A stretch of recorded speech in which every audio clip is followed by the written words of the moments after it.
Assalamualaikum warahmatullahi wabarakatuh. Nama saya Adeli Waibakairo dari kelas 9C. Dan di sini saya ingin berpidato tentang rahasia laut.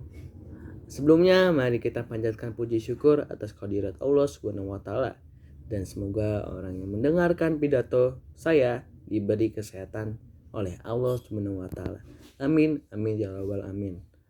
Dan izinkan saya untuk memulai pidato saya yang bertemakan rahasia laut yang masih menjadi pertanyaan sampai sekarang. Dan mari kita cari tahu. Laut adalah sebuah perairan asin besar yang dikelilingi secara menyeluruh atau sebagian oleh daratan. Dalam arti yang lebih luas, laut adalah sistem perairan samudra berair asin yang saling terhubung di bumi yang dianggap sebagai satu samudra global atau sebagai beberapa samudra utama. Laut mempengaruhi iklim bumi dan memiliki peran penting dalam siklus air, siklus karbon, dan siklus nitrogen. Meskipun laut telah dijajahi oleh dan diarungi sejak zaman prasejarah, kajian ilmiah modern terhadap laut yaitu oceanography baru dimulai pada masa ekspedisi HMS Challenger dari Britania Raya pada tahun 1870-an. Laut pada umumnya dibagi menjadi 5 samudra besar yang meliputi 4 samudra yang diakui Organisasi Hidrografi Internasional. Samudra Atlantik yaitu Samudra Atlantik, Samudra Pasifik, Hindia, dan Arktik. Dan Samudra Selatan yang disadari atau tidak. Lautan adalah tempat yang paling banyak menyimpan misteri. Permukaannya yang sangat luas dan kedalamannya yang tidak dapat diraih membuat penjelajahan manusia dapat dibilang terbatas. Buktinya masih banyak fenomena di lautan yang sulit untuk dijelaskan. Apa sajakah itu?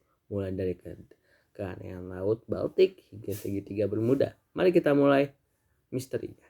Benda misterius pertama, benda misterius di Laut Baltik.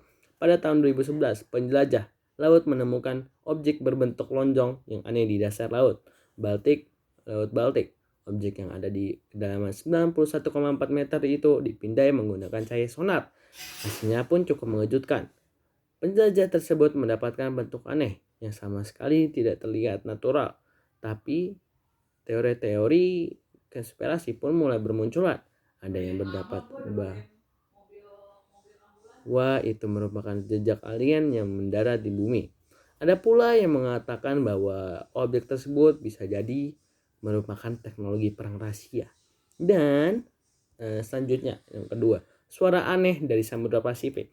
Suara aneh memang selalu menakutkan, terlebih lagi jika berasal dari dasar laut, di mana tidak ada makhluk yang bisa berbicara. Namun, hal misterius ini pernah terjadi pada tahun 1997 di Samudra Pasifik bagian selatan. Para ahli yang sedang meneliti lautan dikejutkan dengan suara Blob dan Julia yang terekam melalui frekuensi radio. Dilansir dari Wired pada tahun 2005, peneliti mengumumkan bahwa kemungkinan suara tersebut berasal dari gunung es yang runtuh. Apa kalian percaya? Contoh-contoh lainnya masih banyak, yaitu monumen Yonaguni, Jepang, Devil Sea, pusatan laut yang mematikan di Amerika, kemungkinan keberadaan Atlantis yang masih menjadi misteri, dia ada di mana, dan banyak lagi. Masih misteri mengapa hal ini bisa terjadi. Saya juga masih agak-agak nggak percaya terhadap hal-hal ini. Dan banyak sekali pertanyaan di kepala saya sekarang. Apakah itu nyata atau tidak? Mungkin hanya itu saja yang bisa saya sampaikan. Dan apabila ada kesalahan kata, mohon maaf. Dari saya mohon maaf. Sekian dari saya. Assalamualaikum warahmatullahi wabarakatuh.